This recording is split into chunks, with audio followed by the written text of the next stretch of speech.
So have you ever wondered if your team is running as efficiently or as effectively as they could be? Well, if you're asking yourself that question, then I want you to know that this video is for you, because today what I'm going to do is walk you through a very simple exercise that you can implement immediately in order to get to the core or the crux of the matter and uncover what the actual issues are so that you can actually do something about it and have your team actually achieving the results that you want them to. So if that sounds like something that you are interested in, then definitely hit on that like and subscribe button, and let's get started. Hey there, welcome back to the channel. And if you're new around here, well, my name is Mac and I'm a leadership coach, but I actually work specifically with first-time team managers in helping them to become effective leaders. So I know that quite a bit on this channel, I have discussed the importance of adopting a roadrunner approach when it comes to managing your team. And I know for a certainty, I mentioned it in this video right here, which I'll link for you here, as well as in the description box below, as well as in my free guide, The Ultimate Guide to Being an Effective Team Leader, which I will put in the description box below for you as well.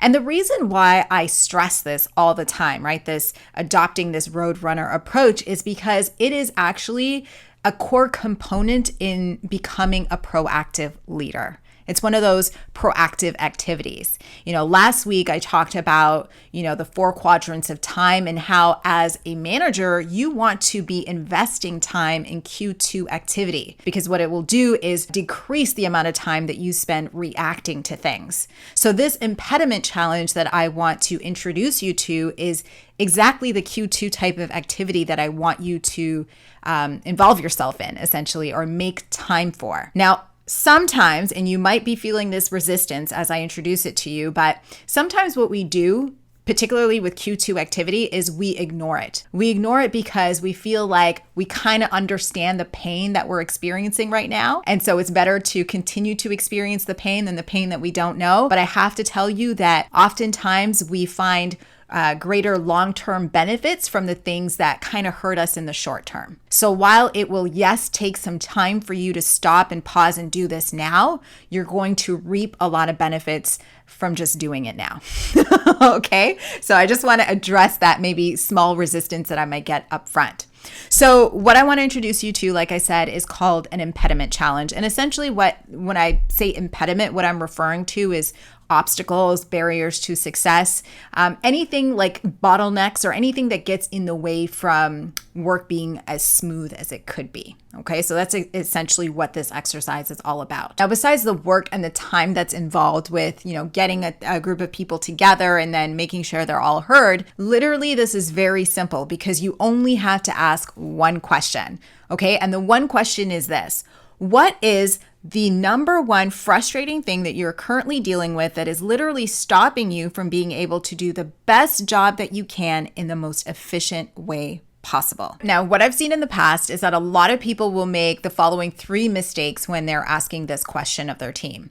Number 1, they'll choose instead to ask this on an individual level as opposed to on the team level, because they feel like, well, it's going to take me a lot longer if I do it as a team. So I'd rather just ask people like one-off, maybe in their one-on-one meeting or, an informal discussion instead of, running a team exercise. So that's the number 1 mistake I see. Number 2, people will make assumptions. So I've heard managers say, well, I think I already know what the frustrations or the obstacles are, so I don't really need to run this impediment. That's definitely a mistake.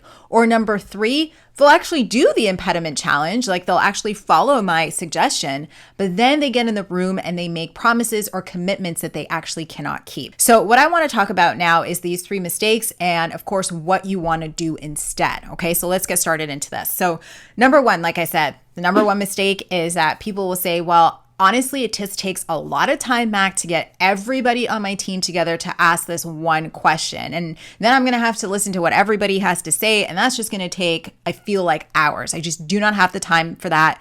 Can't I just either Slack them or ask them in their individual one-on-one meetings? And my answer is no. Even though, like I said earlier, right? Like, even though it might take you some time, it's actually more beneficial for you in the long term to do it that way. And here's why. When you ask your team member this question on an individual basis, you're doing a couple things. First of all, you're putting them in a position where they might not be able to articulate to you what the actual frustration is. Number two, there's always people on your team that will believe, that are completely convinced that their problems individually are bigger than the problems of their team members. So if you're like holding space for that, they're going to tell you something that is probably not necessarily completely accurate because they're missing the full context.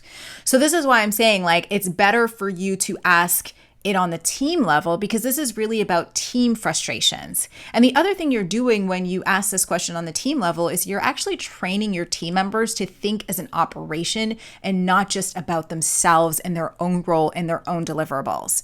It's about how can we as a team do better and help each other and be more efficient at what we're doing as a team rather than individually. Now, I am not saying at all, right, that you don't want to find out what the obstacles are for your individual team members.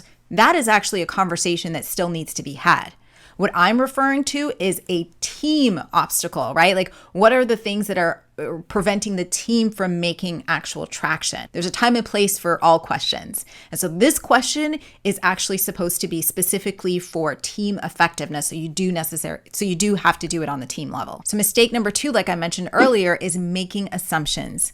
And this is a mistake I see a lot of brand new managers make, where they're brand new to the role, they jump in, and in an effort to really prove themselves and, hit the ground running, they make a lot of assumptions or judgment calls based on maybe past experience, biases, or straight up ego, to be honest. And then they spend a lot of time like quote unquote fixing things that really doesn't have like a high ROI. It's not very impactful. And so I want to caution you against that in general. High impact leaders listen, learn, then act. They don't do it in reverse. I want you to always remember something. The people doing the actual work, they have the most information. And so it's within your best interests to listen to that information and then make wise decisions based on that information. That's what you're actually getting paid to do, is to make wise decisions. So running this impediment challenge is important because it forces you to pause, listen, reflect, and then make decisions, right? As opposed to doing it backwards where you're like assuming and then you start running with things that really nobody actually needs. Or that maybe someone needs, but it doesn't really like make a true impact on the entire team. It doesn't really make the entire team that much more efficient. It just makes you kind of look good. So I highly caution you against making assumptions. And this is something that honestly applies to just leadership in general, but particularly, like I mentioned, as it pertains to this impediment challenge, I want you to not make assumptions and to just do the impediment challenge and really listen to what comes up in this discussion rather than making assumptions. So mistake number 3 is committing to or making promises that you might not be able to keep. Now, yes, while the intent of the impediment challenge is to get to the core of these issues and then solve problems, the truth of the matter is that number 1, not all problems are created equal. Number 2, not every problem will even have an immediate solution. And number 3, some problems require resources that you don't have in the moment to solve. So yes, while the intent is to solve problems, it's really important to remember that a lot of problems are very complex and require time to actually solve. So yes, you'll be in the room and through your critical thinking, you'll be like, okay, this is low-hanging fruit, so we can solve this one together immediately and you can run with the ball with that one. And then other things, you'll realize, this thing needs careful planning before we actually execute. Like, yes, it's something that we could solve as a team, but it's going to require careful planning. So you wouldn't want to do something with that right in the moment, right? You just want to put that aside and say, hey, that's something we can discuss in Q2 or Q3 or whatever the case might be. And then there's other things that you're going to have to escalate above you so you can get the resources or find out a little bit more information about before you move ahead and do anything with it. But the point is, you have to set expectation in the room before you start spewing any of that out. Because if the expectation you come into the room with is oh yeah, I'm going to run this impediment challenge and I'm going to be your hero and solve all your problems, then you're giving off false expectations. The expectation you want to set in the room is that the intent is to solve problems. Some of the things we can absolutely fix right away. Some of the things will need a little bit more time, and some of the things might never actually be fixed, but at least we'll know what's slowing us down and that we can work together towards either, solving the issue or trying to figure out a way to work around the issue, especially if the resource isn't there or upper management doesn't necessarily think it's something that it is important right now. So it's really important to, like I said, just set the stage, set the expectation. Now, I don't want you to shy away from not doing this activity, because what I've found is doing this activity, particularly if you're new, builds tremendous credibility. Because what it demonstrates is that you as a leader have the capacity to think about more than just yourself, and that you as a leader are thinking about the team's effectiveness. And so it not only demonstrates your credibility to your team members, but also to your manager that put you in this role, that, hey, this person is a thinking person and they're already thinking about solving problems. So definitely, I want you to pull aside your team, set a calendar reminder for yourself for the quarter to definitely run one of these challenges. And like I said, ask one question, pull everybody together, set the expectations about what you're trying to achieve, ask that one question, see what everybody has to say. If you're an in-person team, pull out the butcher paper, have everybody write down on stickies what they're thinking. If you're a virtual team, you can always use cardboard it. That's something that I use with the accelerator students to get everybody involved. And you can actually put stickies and whatnot on cardboard it as well, just to get, like I said, to get everybody involved.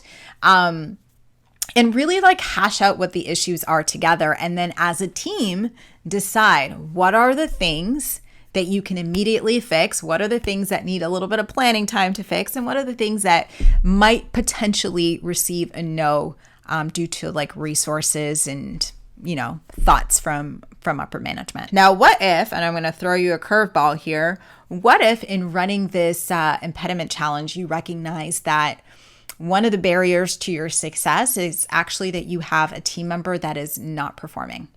So the barrier to the team is just that somebody is not pulling their weight. What do you do? Well, if you want to learn more about that, you have to come back next week. And so hit that subscribe and like button, because what I'm going to be discussing next week is how do you deal with underperformance? What do you do if you have someone on the team that is not meeting expectation? How do you address it? When do you address it? What do you do? I'm going to be breaking all of that down for you. So if that sounds like something you want to learn more about, like I said, hit that subscribe and notification bell so you don't miss out on next week's video. Thank you so much for being with me here today. Let me know in the comment section below if you plan on running that impediment challenge and when, so that I can hold you accountable. And definitely give this video a like if you enjoyed it. I hope you have a fantastic rest of your week. I really do. And definitely don't forget to keep smiling. It's one of the things that, I always say to you guys, but I truly mean it. And I will definitely see you in the next one.